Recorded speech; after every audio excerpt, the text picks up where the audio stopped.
Most demandable question যে আমার salary কত, ভাই আপনি কত স্যালারি পান, আপনার স্যালারিটা কাইন্ডলি বলেন। সো আমার স্যালারি হচ্ছে,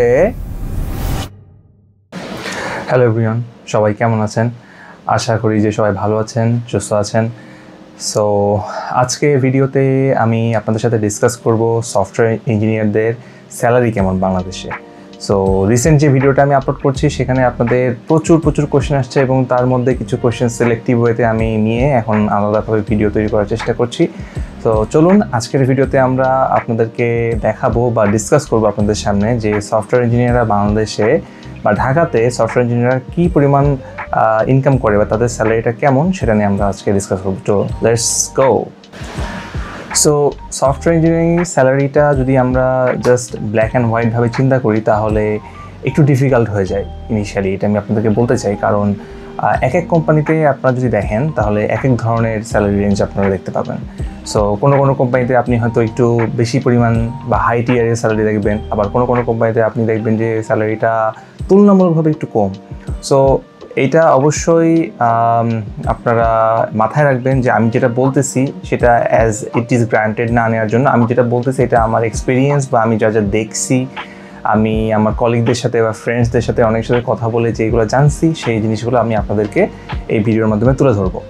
এবং শেষে আমি আমার স্যালারি সম্পর্কে আপনাদেরকে জানাবো, কারণ আপনারা অনেকেই এটা জানতে চাইছেন। সো ভিডিওটি সম্পূর্ণভাবে দেখুন না টেনে, তাহলে it would help me a lot and সাথে সাথে আপনারা পুরো ইনফরমেশনটা জানতে পারবেন। So let's get started now. বাংলাদেশে যদি আপনি সফটওয়্যার ইঞ্জিনিয়ারদের নোটিস করেন তাহলে দেখবেন যে বিগিনার লেভেল এক ধরনের স্যালারি হয়, তারপরে আপনি যদি ইন্টারমিডিয়েট লেভেল দেখেন, সিনিয়র লেভেল দেখেন এবং যারা এক্সট্রিমলি সিনিয়র লেভেলে, সো অনেক ধরনের ক্যাটাগরি থাকে, ঠিক আছে? সো এখন আপনারা সফটওয়্যার ইঞ্জিনিয়ারিং সাইডে কিছু ক্যাটাগরি যেমন দেখবেন, আমি যদি বলি আপনাদের সেটা হচ্ছে অ্যাসোসিয়েট সফটওয়্যার ইঞ্জিনিয়ার দিয়ে হয়তো আপনার পজিশন শুরু হলো, বা জুনিয়র সফটওয়্যার ইঞ্জিনিয়ার থাকবে আপনার ফার্স্ট লেভেলে, দেন হচ্ছে সেকেন্ডে আপনি হবেন সফটওয়্যার ইঞ্জিনিয়ার, তারপর হবে সিনিয়র সফটওয়্যার ইঞ্জিনিয়ার। সো এই যে আপনি সিনিয়র ক্যাটাগরিতে চলে আসছেন এখন। সো এখন এই যে সময়টা এবং এই যে ডেজিগনেশনটা এটা কিন্তু kind of interconnected. So for example প্রথম 2 বছর বা 1 বছর আপনি থাকবেন জুনিয়র সফটওয়্যার, দেন 1 থেকে 2 অথবা 3 থাকবেন আপনি হচ্ছে সফটওয়্যার ইঞ্জিনিয়ার, দেন 4 থেকে 5-এর দিকে মানে 5 বছর এক্সপিরিয়েন্স যখন আপনার হয়ে যাবে তখন আপনি হয়ে যাবেন হচ্ছে সিনিয়র সফটওয়্যার ইঞ্জিনিয়ার লেভেলে চলে যাচ্ছেন।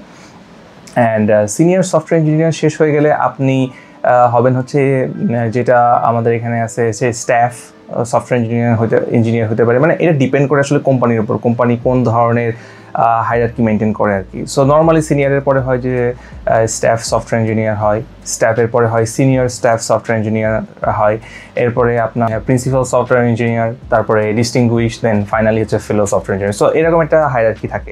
এটা ডিপেন্ড করে আপনি কোন কোম্পানিতে কীভাবে জয়েন করতেছেন এবং তাদের কী ধরনের প্রমোশন বা হায়ারার্কি বা কোম্পানি অর্গানোগ্রাম সেটার উপর ডিপেন্ড করে আর কি। সো আমরা যদি এখন শুরু থেকে চিন্তা করি একটা বাংলাদেশের ক্ষেত্রে, বাংলাদেশের পার্সপেক্টিভে একটা জুনিয়র সফটওয়্যার ইঞ্জিনিয়ারিং কত টাকা ইনকাম করে, আপনি যদি অ্যাসোসিয়েট বা জুনিয়র সফটওয়্যার ইঞ্জিনিয়ারিং পজিশনগুলো দেখেন তাহলে মোস্টলি আপনি নোটিস করবেন যে স্যালারিগুলো ডিপেন্ড করে এবং কনভার্জ করে 25,000 থেকে 40,000 বা 45,000 এই রেঞ্জের মধ্যে থাকে। সো ধরেন 25 থেকে 40, আপনি যদি 25 থেকে 40,000 টাকা দিয়ে নর্মালি বেটার যে কোম্পানিগুলো বাংলাদেশে আছে তারা হচ্ছে যে ইনিশিয়াল স্যালারিটা অফার করে। এখন আপনারা বলতে পারেন যে না, আমি তো এরকম অনেক কোম্পানি দেখছি যে তারা আরও কম দেয়, তারা হচ্ছে 15,000 টাকা দেয়, বা শুনছি 18,000 টাকা দেয়, 12,000 টাকা দেয়। হ্যাঁ, অনেক কোম্পানি আসলে এই রেঞ্জের বাইরেও টাকা দিতে পারে। এখন কথা হচ্ছে যে আমি যেটা বলতেছি সেটা হচ্ছে অনেকটা স্ট্যান্ডার্ড ফরম্যাটে। ফর এক্সাম্পল বাংলাদেশে তো এখন সফটওয়্যার কোম্পানি আছে অলমোস্ট ধরেন যে 150-200 কোম্পানি আছে সফটওয়্যার ফার্ম, সবাই কিন্তু সেম স্ট্যান্ডার্ড ফলো করে না। এখন যারা হচ্ছে ভালো ওয়ার্ক কালচার প্রমোট করে, একটু ভালো স্ট্যান্ডার্ড প্রমোট করে, তারা কিন্তু নর্মালি একটু বেটার স্যালারি দিয়ে থাকে, ঠিক আছে, compare to other companies. So সেই হিসাবে যদি আপনি ওই বেটার স্ট্যান্ডার্ডটা কম্পেয়ার করেন তাহলে দেখবেন যে ওদের মোরলেস এই সেম রেঞ্জেই থাকে। আর যেগুলা কম থাকে বা কিছু ক্ষেত্রে বেশিও থাকতে পারে, সেটা আমি নাম বলবো ফাইনালি। সো তাদের ক্ষেত্রে দেখা যায় যে আবার একটু ডিফারেন্ট হয়। তো ইনিশিয়ালি জুনিয়র সফটওয়্যার ইঞ্জিনিয়ারের ক্ষেত্রে আপনি দেখবেন যে 25 থেকে 40-এর মধ্যেই থাকে অ্যাভারেজ, আপনি যদি চিন্তা করেন। সেকেন্ড, আপনি যখন হচ্ছে সফটওয়্যার ইঞ্জিনিয়ারিং মানে জুনিয়র থেকে নেক্সট ধাপে, অর্থাৎ আপনার বয়স হচ্ছে এখন চাকরির বয়স হচ্ছে 2 বছর 3 বছর, তো সেই সময় আপনি ধরে রাখতে পারেন যে আপনার স্যালারি হবে 45 থেকে শুরু করে 60-এর মধ্যে, ঠিক আছে? এই রেঞ্জে বিলং করবে। ওই যে এগেইন স্ট্যান্ডার্ড কোম্পানির কথা মাথায় রাখেন, এই স্ট্যান্ডার্ড কোম্পানিতে এই ধরনের স্যালারি দিবে আপনাকে। দেন আপনি হচ্ছে যে তার পরবর্তী স্টেপে চলে গেলেন, which is senior software engineer. এখন সিনিয়র সফটওয়্যার ইঞ্জিনিয়ার রেঞ্জটা আসলে কোয়াইট মানে হিউজ। আপনি মানে অনেকে আছে যে 8-10 বছর চাকরি করে স্টিল সিনিয়র সফটওয়্যার ইঞ্জিনিয়ার, অনেকে থাকে যে 5 বছর চাকরি করে still senior software engineer. So এই জিনিসটা খুবই একটা ভেগ স্যালারি রেঞ্জের মধ্যে বিলং করে, এই জন্য আসলে এটা এক্স্যাক্টলি বলাটা খুবই ডিফিকাল্ট যে সিনিয়র সফটওয়্যার ইঞ্জিনিয়ার কীরকম স্যালারি হবে। মানে অনেক ক্ষেত্রে দেখা যায় যে স্টার্টিং স্যালারি হতে পারে আপনার 80 থেকে 80 বা 90,000 টাকা থেকে। সো একটা সিনিয়র সফটওয়্যার ইঞ্জিনিয়ার আপনি দেখবেন যে ইনকাম করতেছে 80,000 টাকা, 90,000 টাকা, আবার আরেকজন সিনিয়র সফটওয়্যার ইঞ্জিনিয়ার ইনকাম করতেছে 1.5 লাখ টাকা, 2 লাখ টাকা। সো এটা আসলে এই জন্য বললাম খুবই একটা ক্রিটিক্যাল জোন, এই যে আমরা চলে আসছি এখানে। এবং অপর যত যাবো তত হচ্ছে ক্রিটিক্যাল হবে, মানে আপনি পজিশন অ্যান্ড স্যালারিটার এখানে কিছুটা ডিসপ্যারিটি আপনারা লক্ষ্য করবেন। সো স্টিল যদি আপনি রেঞ্জ বলতে চান, অ্যাভারেজ রেঞ্জ বলি, কিছু কিছু ক্ষেত্রে বেশি হতে পারে। অ্যাভারেজ হচ্ছে যে আপনি চিন্তা করলে পাবেন সিনিয়র সফটওয়্যার ইঞ্জিনিয়ারদের হচ্ছে 80-90 থেকে শুরু হয় স্যালারি রেঞ্জটা, এবং সেটা পরবর্তী দিকে 1.5 লাখ টাকা মানে 1,50,000 টাকার মধ্যে বিলং করতে পারে। সো সিনিয়র সফটওয়্যার ইঞ্জিনিয়ারিং ক্যাটাগরিটা। এরপরে সিনিয়র সফটওয়্যার ইঞ্জিনিয়ারিং আপনি শেষ করলেন, এরপরে আপনি হতে পারেন স্টাফ সফটওয়্যার ইঞ্জিনিয়ার, স্টাফের পরে হচ্ছে সিনিয়র স্টাফ। সো মোটামুটি একটা ইন্টারেস্টিং ব্যাপার হচ্ছে যখনই আপনার স্যালারি 1.5 লাখ 2 লাখ টাকার উপরের দিকে চলে যাবে বা কাছাকাছি চলে যাবে, তখন আপনার ইনক্রিমেন্টটা কিন্তু কম্পারেটিভলি একটু লেস হবে, কারণ আপনার কিন্তু এখন 5% বা 10% ইনক্রিমেন্ট মানেও কিন্তু 15-20 হাজার টাকা আর কি ইনক্রিমেন্ট। সো নর্মালি এই জন্য দেখা যায় যত আপনি উপরের দিকে করবেন আপনার ইনক্রিমেন্টের রেশিওটা তত কমে যায়। তো এখন যদি আপনি স্টাফে সফটওয়্যার ইঞ্জিনিয়ারিং দিকে যান, তাহলে সেক্ষেত্রে আপনি অ্যাভারেজ স্যালারিটা রেঞ্জটা, এটা আমি অ্যাপ্রক্সিমেশন করতেছি কয়েকজনের সাথে কথা বলে, সেটা হতে পারে আপনার 1,70,000-80,000 থেকে বা 1.5 লাখ টাকা থেকে শুরু করে 2,20,000-30,000 পর্যন্ত। অ্যান্ড পরবর্তীতে যদি আপনি আরও সিনিয়র স্টাফে যান, তখন এই যে বললাম আর কি, এখন আপনার রেঞ্জটা হয়ে যাবে খুবই রেস্ট্রিক্টেড রেঞ্জ। সো তখন আপনি হয়তো 2-2.5 লাখ থেকে শুরু করে প্রায় 2,50,000-3 লাখ টাকা রেঞ্জে হয়তো আপনার স্যালারি চলে যাচ্ছে। সেই ক্ষেত্রে মানে এটা ডিপেন্ড করে, হয়তো আপনার 2 লাখও হতে পারে, 1,90,000 হতে পারে, বাট বল পার ফিগারটা হবে অনেকটা কাইন্ড অফ ওই রকম। এবং স্ট্যান্ডার্ড কোম্পানিগুলোতে এটা মাথায় রাখতে হবে অবশ্যই।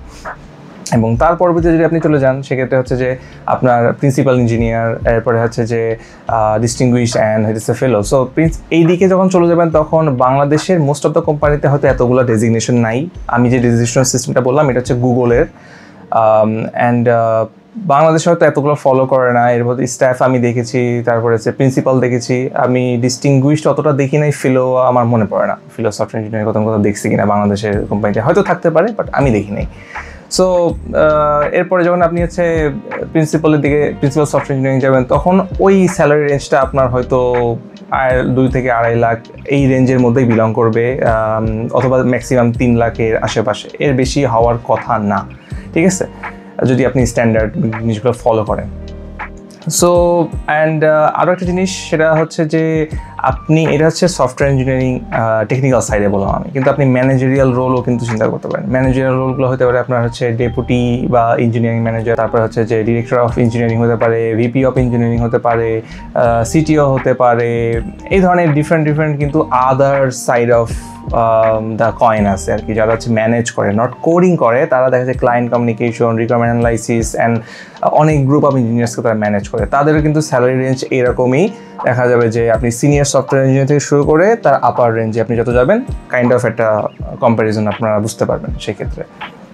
সো আই গেস আপনারা মোটামুটি একটা আইডিয়া পেয়েছেন যে বাংলাদেশে তাহলে সফটওয়্যার ইঞ্জিনিয়ারিংদের স্যালারি কেমন হয়। অ্যান্ড ফাইনালি যেটা আমি বলতে চাই, যে জিনিসটা এই যে স্যালারির ব্যাপারটা অনেকটা তার স্কিলের উপর ডিপেন্ড করে, তার কোয়ালিফিকেশনের উপর ডিপেন্ড করে, এবং সে কী ধরনের স্কিল সেট নিয়ে আসছে, তার ডিমান্ড কতটুকু ওই পজিশনের জন্য, অনেকটা সেটার উপর ডিপেন্ড করে। সো অনেকে দেখবেন যে same position, same designation, but salary বেশি আর স্যালারি কম। সো এটা দেখে আসলে ঘাবড়ানোর কিছু নাই, এটা খুবই স্বাভাবিক একটা ব্যাপার এই ফিল্ডে। এখানে ওই যে কোনো রুল নাই, আপনি যদি বেটার বা কম্পিটেন্ট আপনি এমপ্লয়ি হন আপনি স্যালারি অবশ্যই বেশি পাবেন একজনের থেকে। সো আপনার প্রমোশন হবে, আপনার গ্রোথটাও বেটার হবে। সো অনেকে দেখবেন যে সেম বয়সে জয়েন করছে, বাট একজন পড়ছে, একজন হয়তো সেম পজিশনে রয়ে গেছে। সো এটা খুবই মানে কমন সিনারিও। আপনি আমাদের এই সফটওয়্যার ইঞ্জিনিয়ারিং ফিল্ডে যদি দেখেন, আমি অ্যাক্রস দ্য কোম্পানি যদি দেখেন, এরকম আমি দেখছি। সো মোটামুটি এটাই হচ্ছিল আমি ইঞ্জিনিয়ারিংদের স্যালারি এবং তাদের প্রমোশনের ব্যাপারটা যেটা আপনাদেরকে বললাম। নাও দ্য মোস্ট ডিম্যান্ডেবল কোয়েশ্চেন, যে আমার স্যালারি কত।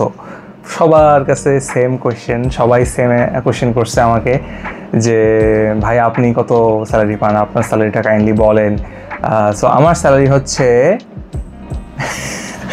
আমার স্যালারি আসলে আমি বলতে পারবো না আপনাদেরকে, কারণ এটা কোম্পানি পলিসি খুবই স্ট্রিক্ট। এই ধরনের স্যালারি কখনো ডিসক্লোজ করা যাবে না, বা পসিবল না। এটা বললে ধরেন আমার চাকরি থাকবে না, এরকম একটা অবস্থা।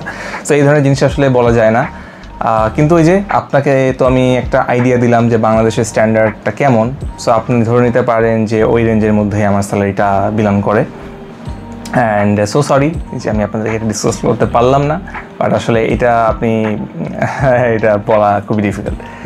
So I think that's it for today. আপনারা হয়তো একটা আইডিয়া পেয়েছেন যে বাংলাদেশের সফটওয়্যার ইঞ্জিনিয়ারদের স্যালারি কেমন বর্তমানে। অ্যান্ড হ্যাঁ, অবশ্যই একটা জিনিস আপনার মধ্যে ফাইনালি শেষ করে এটা বলে যে সফটওয়্যার ইঞ্জিনিয়ারিং ফিল্ড কিন্তু ইভলভ হচ্ছে, কারণ বর্তমানে কিন্তু এআই আসছে, তারপরে মানুষজন ডিফারেন্ট এজেন্ট ক্রিয়েট করতেছে ডিফারেন্ট টাস্ক করার জন্য। আমাদের কোডিং এজেন্টগুলো আমাদের কিন্তু এখন কোড লিখতে হেল্প করে আইডিতে, তাই না? সো আমরা কিন্তু এআই রিলেটেড অনেক কাজই করতেছি এবং এআই এর হেল্প নিয়েই কিন্তু কাজগুলো করছি। আমরা কিন্তু এমন না যে আগের মতো কোডিং মানে ব্লাইন্ডলি করি বা স্ট্যাক ওভারফ্লো থেকে সার্চ করি। এখন কিন্তু দেখা যায় মোস্ট অফ দ্য কেসে আমাদের কার্সার থাকে, তারপরে আমরা চ্যাটজিপিটি ইউজ করি, ডিপসিক ইউজ করি, অনেক ধরনের এআই এজেন্টস আমরা ইউজ করছি বর্তমানে। সো নেক্সট ভিডিওতে আপনাদেরকে আমি অবশ্যই সফটওয়্যার ইঞ্জিনিয়ারিং এই ফিল্ডে 2025-এ আমরা কীভাবে এআইয়ের সাথে আমাদেরকে ইভলভ করতেছি সেই ব্যাপারে আপনাদেরকে অবশ্যই জানাবো। সো নেক্সট ভিডিওর জন্য আনটিল দেন আপনারা অপেক্ষা করুন এবং দেখা হচ্ছে তাহলে পরবর্তী ভিডিওতে। অবশ্যই চ্যানেলটির সাথে থাকবেন এবং সাবস্ক্রাইব করবেন, লাইক করবেন, শেয়ার করবেন, কমেন্ট করবেন এবং ভিডিওটা আপনাদের ফ্রেন্ডের সাথে শেয়ার করে দিবেন। আপনারা সবাই যদি আমাকে সাপোর্ট করেন তাহলে আমি আরও ধীরে ধীরে বেটার ভিডিও বানানোর জন্য আরও উৎসাহী হব এবং আপনাদেরকে ভালো কন্টেন্ট উপহার দেওয়ার চেষ্টা করব। সো সবাই ভালো থাকবেন এবং নেক্সট ভিডিওতে আপনাদের সাথে দেখা হচ্ছে। বাই বাই, আল্লাহ হাফেজ।